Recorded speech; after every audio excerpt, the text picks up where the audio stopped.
আসলে এই কার্যকলাপগুলো কি ধরনের হয়?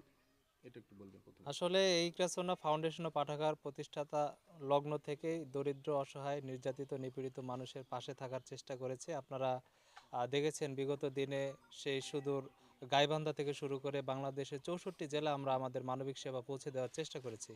বিশেষ করে রমজান মাস আসলে আমরা চেষ্টা করি যে সকল পরিবার ইফতার সামগ্রী কেনার মতো সামর্থ্য থাকে না, তারা পানি দিয়ে ইফতার নেয়, অনেকে আপনারা দেখেছেন। তো ওই সকল পরিবারগুলো আমরা রমজানের আগে খুঁজে খুঁজে বের করি আসলে কারা ইফতার সামগ্রী কিনতে পারে না।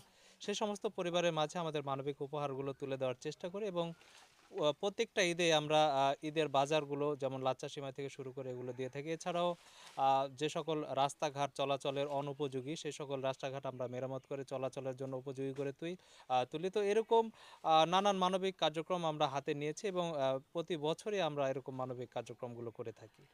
আপনাদের এই ইকরাসুন্নাহ ফাউন্ডেশনে যারা কাজ করে তারা আসলে কি ভিত্তিতে কাজ করে থাকে? আসলে স্বেচ্ছাশ্রমে কাজ করে না কিভাবে করে? এই ফান্ডামেন্টাল যে বিষয়টা একটু যদি বলতেন। বিশেষ করে ধন্যবাদ জানাই। এই ইকরাসুন্নাহ ফাউন্ডেশন ও পাঠাগারের প্রতিষ্ঠাতা চেয়ারম্যান আব্দুল মতিন মৃধা, তিনি সৌদি আরব প্রবাসী। একক প্রচেষ্টায় বলা চলে যে তার সার্বিক একক প্রচেষ্টা এবং একক অর্থায়নে আমাদের এই ফাউন্ডেশনটি চলে। আর আমরা এখানে যারা কর্মরত রয়েছি তারা একেবারেই স্বেচ্ছাশ্রম দিয়ে বলা চলে যে আহ, ঘরের খেয়ে বনের মোষ তাড়ানোর মতো একটি বিষয়।